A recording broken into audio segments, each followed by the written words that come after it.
गंगा के दर्शन करे गंगा के दर्शन करे गंगा के दर्शन करे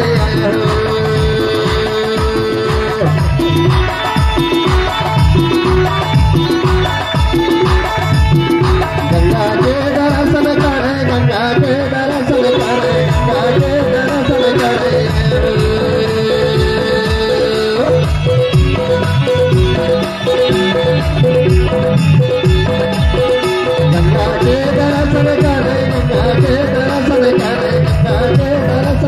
गंगा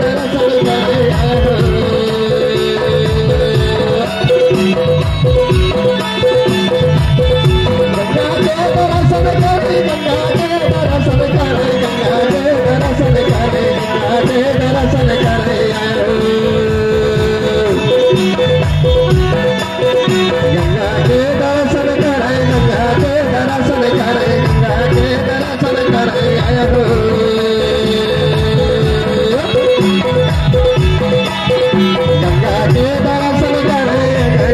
दर्शन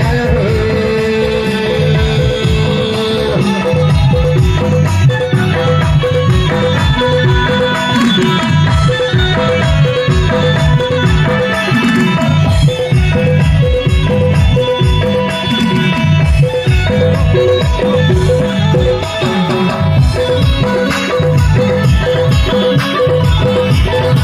गंगा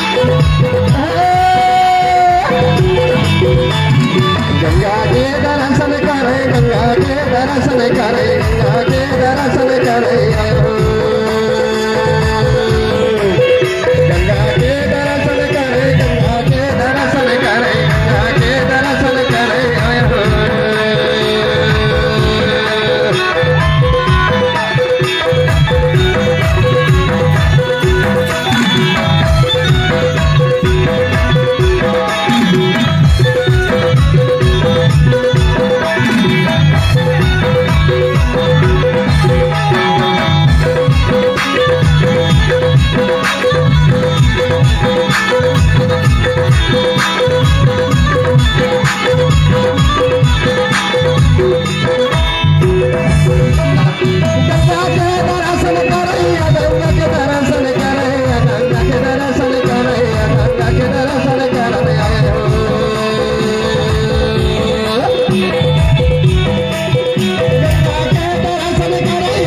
भैया मोर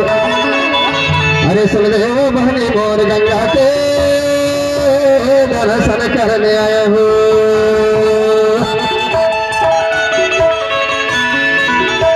मन मंदिर के खोल दे कंवरिया गा अरे मन मंदिर के खोल दे कंवरिया गा गंगा के दर्शन कर आया हूँ मन मंदिर के खोल दे कंवरिया गा गंगा के दर्शन कर आया हूँ मन मंदिर के खोल दे कंवरिया गा गंगा के दर्शन कर आया हूँ मन मंदिर के खोल दे कंवरिया गा गंगा के दर्शन कर आया हूँ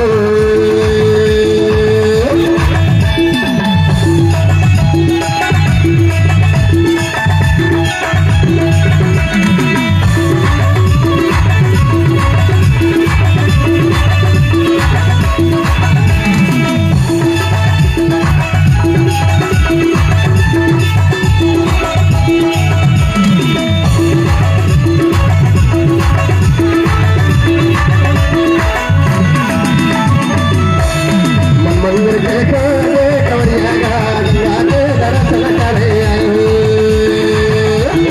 मन मंदिर के खोले कंवरिया गा गंगा के दर्शन करे आए मन मंदिर के खोले कंवरिया गा गंगा के दर्शन करे आए